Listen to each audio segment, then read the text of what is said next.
And ask that everyone make sure their cell phones are turned off for the duration of the meeting. And I'd like to ask the acting clerk to provide a report concerning matters discussed during the earlier closed session.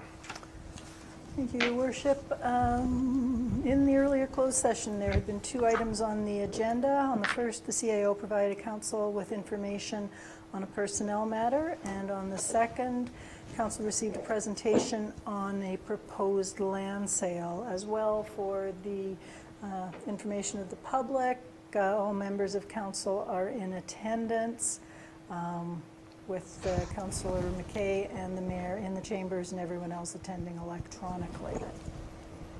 All right, thank you. We have no delegations this evening. We have 2 public notices, which the clerk will review.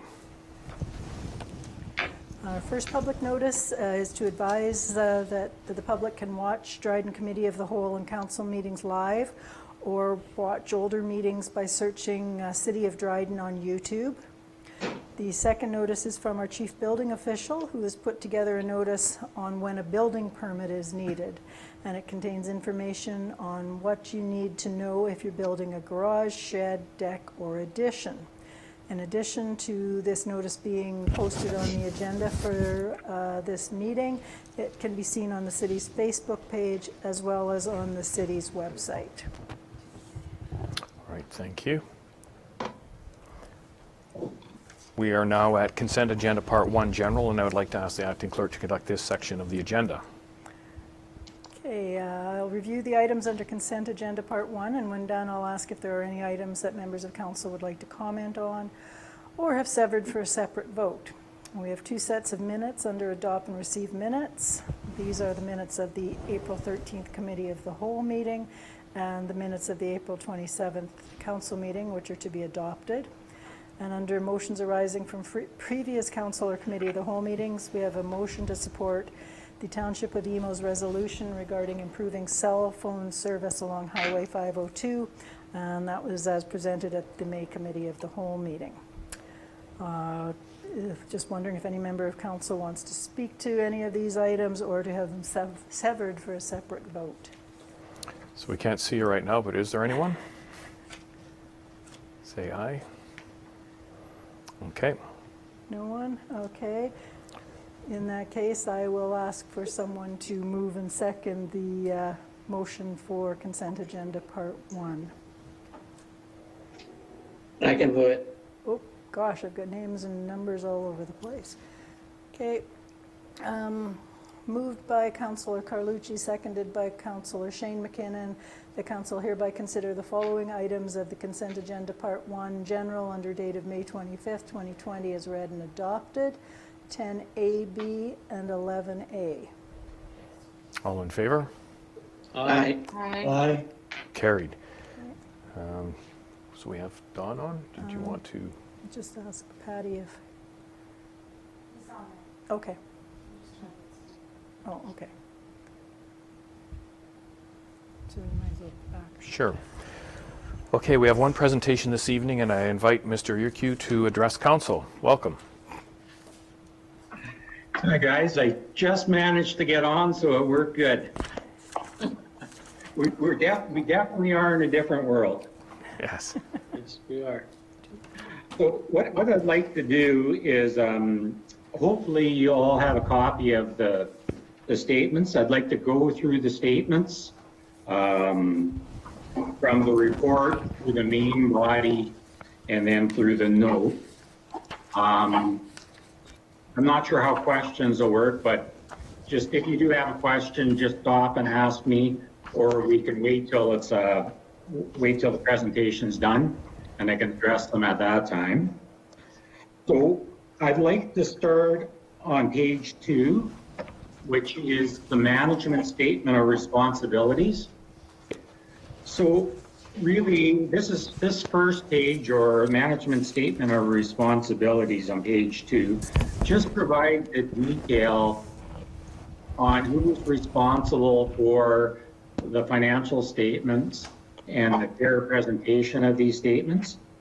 Really, the generation of the numbers, creation of the statements, and ensuring controls are in place are the responsibility of management.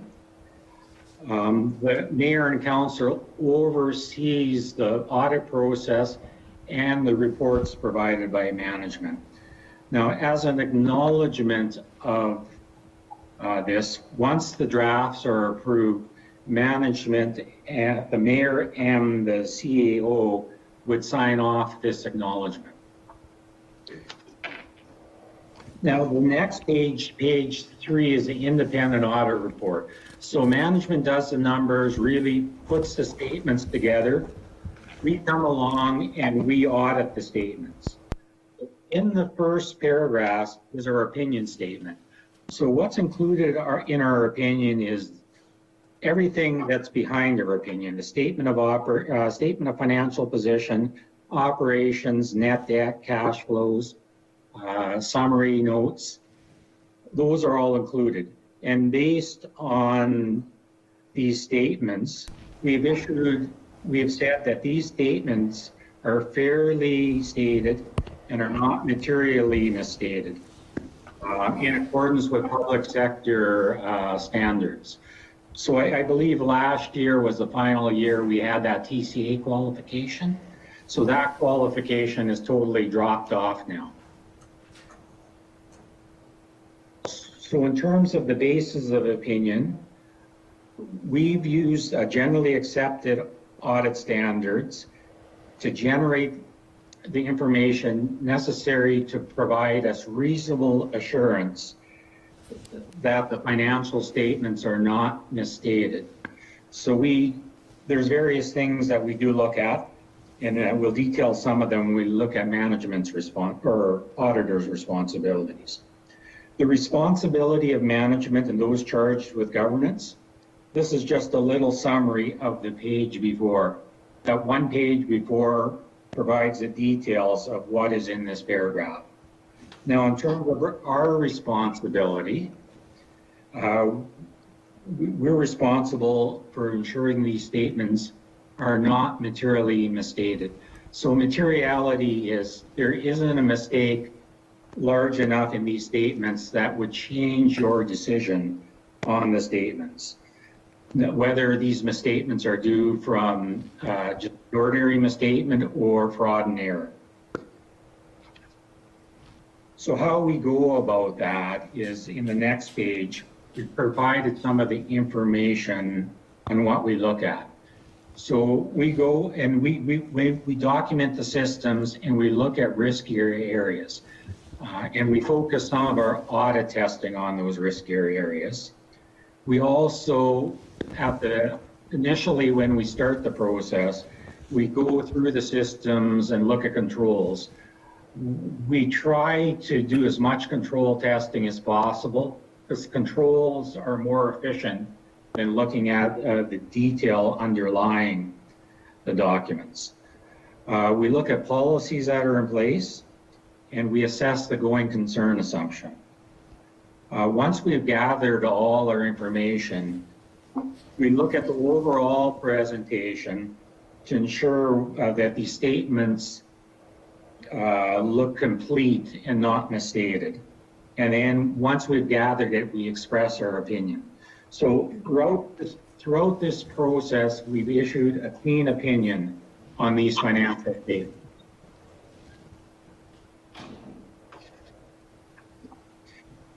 Now the next page, page 5. Page 5 is a snapshot in time of where you're sitting at December 31st, 2019. Now, in terms of cash, bank, or cash equivalents, your bank. Oh, was there a question or? No, we're good. Okay, in terms of cash and cash equivalents, your bank has gone up by about $2 million. So that whenever receivables change, payables change, the bank will fluctuate. So really you have a surplus this year along with a large deferred revenue account. And that all went into the bank accounts during the year. Investments are roughly the same as $78,000. While your taxes receivable have gone from 1.3 million to 1.2 million. So during the year, there were a couple large older balances that were taken off the books. In terms of your accounts receivable, they've gone from 937,000 to a little over $1 million. So they're up by a bit. And really the major reason for that is there was 2 HST remittances that hadn't been received by year end. So that accounts for the majority of the increase. User charges receivable have gone up to 444,000, so not up significantly from prior years, while the grants receivable have gone from 702,000 to 639,000. The long-term receivables have gone from 180,000 to 61,000. That receivable is the one from, I believe it's either KDSP or the Home for the Age. So you have one more payment left from KDSP, and then that long-term receivable is gone. So overall, the financial assets have gone from a little over 10 million to a little over $12 million at the end of the year. Now, in terms of the financial liabilities, the payables have gone from about 4.3 million up to 4.5 million. A couple factors in there. There was more days of salary accrual that was included in that payable, and there was one large payable from KEM Construction, 172,000 that was accrued at the end of the year. Employee benefits liability. Now, the employee benefit liability, landfill, and post-closure liability are all liabilities that are established by either engineers or actuaries. When we look at those, we look at their assumptions and their calculations to ensure that they're reasonable and consistent with what other municipalities' assumptions are. So the employee benefit liability, so that's your vested and non-vested sick leave, have gone from almost 1.4 million to a little about 1.376 million. The landfill closure liability has gone from 1.9 to 2 million. So all of these that have notes will have further details in the notes on the balances. And the post-retirement benefit liability has gone from 1.8 to almost $2 million. Again, these liabilities are actuarially determined. The deferred revenue has gone from 485,000 to about 1.2 million. The two items that account for the majority of that increase was your federal gas tax. You received a lot more from last year. So that accrual was a little over almost $500,000.